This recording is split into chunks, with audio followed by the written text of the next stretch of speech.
And now, what do you want me? What can I say now? Well, just whatever you want. I can't. Whatever you want to talk about. Well, I had Your life up on the farm. Yeah, I get out early every Sunday morning and herd the cattle on Sunday morning up and down that road. When it was an old dirt road, you know, they herd the cattle. And so I believe it was Mrs. Raw come by our house one time and told me, says, you know, Mrs. Hawkins says it looks bad. Every Sunday morning we go to church. Your boys are out there herding cattle instead of being in church.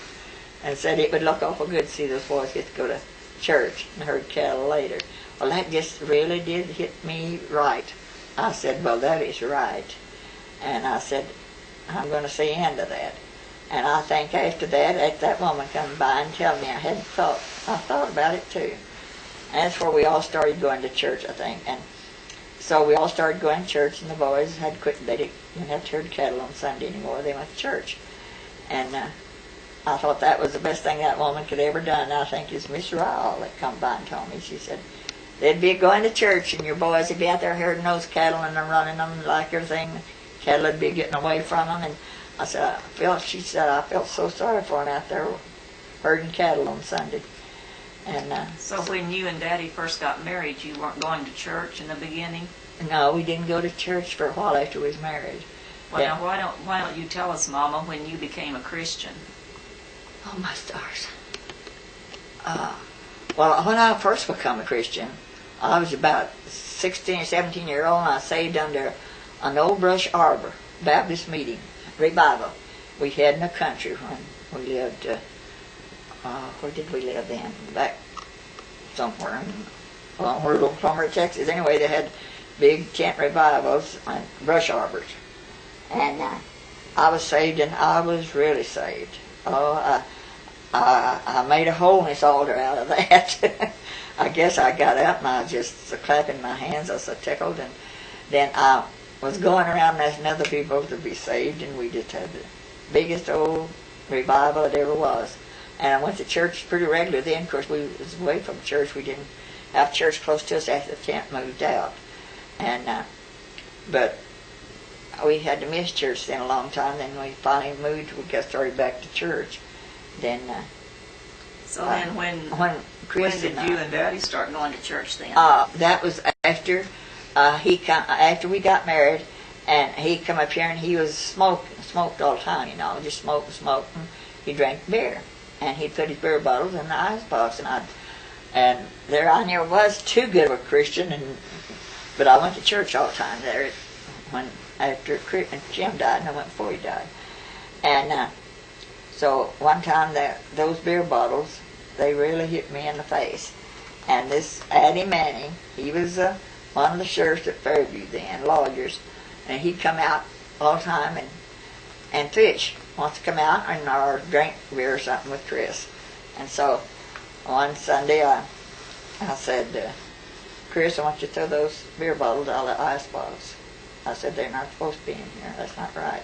Drinking that's not right. You run around with Eddie Manning on Sunday morning fishing and drinking and smoking. And it's time you was going to church.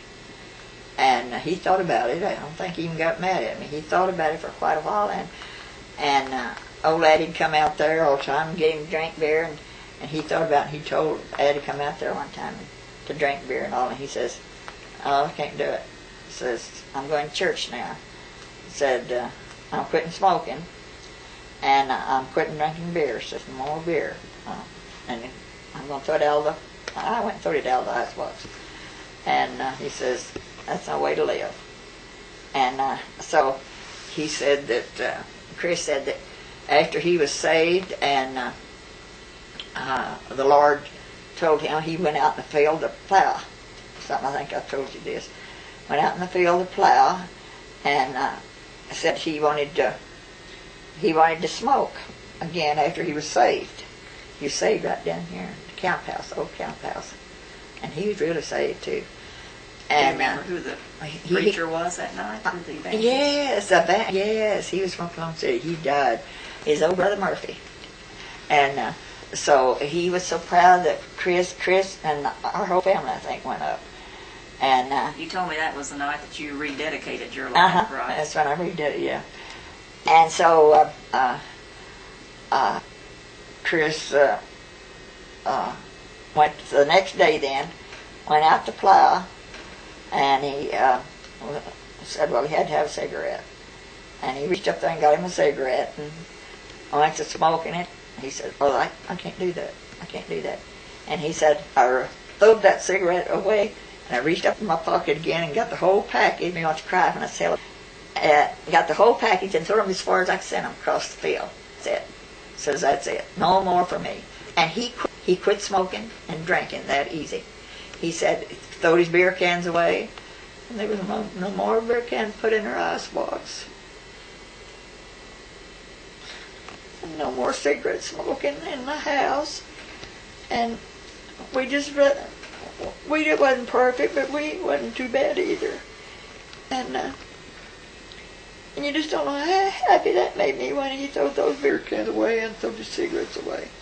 He said, the Lord spoke to him and told him, says, if you smoke that cigarette, you're going to die. Says, if you smoke another cigarette, you're going to die. Said, you throw them away. And he set out, he reached in his pocket and got that package of cigarettes, and he said, that's it, Lord. And he said, I threw those things as far as he testified in church about it. He said, I threw them away and said, that's no life for me anymore. And he said, he quit his cussing. Oh, he could cuss so bad. Let's say the biggest cuss word you ever heard out of a human being's mouth. And told him, I said, that's not right. You shouldn't do that. Don't do that in front of your children. It's not right. And he quit cussing. He never cussed another time. He never said nothing more than darn. And that's the truth. Your daddy, he died a Christian. He died a good Christian. And I know he did. And he quit, never smoked another cigarette. And when I testified and told that in church one time, I think everybody shouted almost. And he never drank anymore. He never saw no more beer bottles around our house, or beer cans around our house. And I tell you, when he was saved that night, and I was rededicated, and Jay and Doug was saved, and all of us, I think, went forward. And I went home. We did that night, and the dogs began to bark. He had a big old dog. He was just crazy about that dog. Oh, a shepherd or something, I don't know what his name was. And that dog, when he barked, I used to just hate him. I just hated that dog. And I thought he barked the sweetest that night I ever heard. His bark was good. It didn't bother me. It just sounded so good in my ears. I thought, I don't hate you anymore. Your master has been saved, and everything's going to be different now. And that dog, I told about the dog and church, how I hated that dog. And I said, after Chris was saved and we was all rededicated, I said, that dog never bothered me no more. I said, I got where I love the old dog just like Chris did. And I said, the sun come up brighter the next morning, and the moon shined prettier that night. And I said, just the whole world was different. Everything was different. It seemed like the hens cackled different. Everything was different. It was just a different world. Because God just shows you that beer drinking and cigarette smoking is wrong. You know, I think some people don't think it is, but I wouldn't drink a bottle of beer if my life depended on it, I don't think. I don't even know what stuff tastes like. And so I knew the Lord had worked with me after we got married to work with Chris. And we wasn't married too long until he was a Christian. And he never did cuss no more. I never heard him say a cuss word. I never seen him drink a bottle of beer or smoke a cigarette. And that was true. And that's just how the Lord can change people.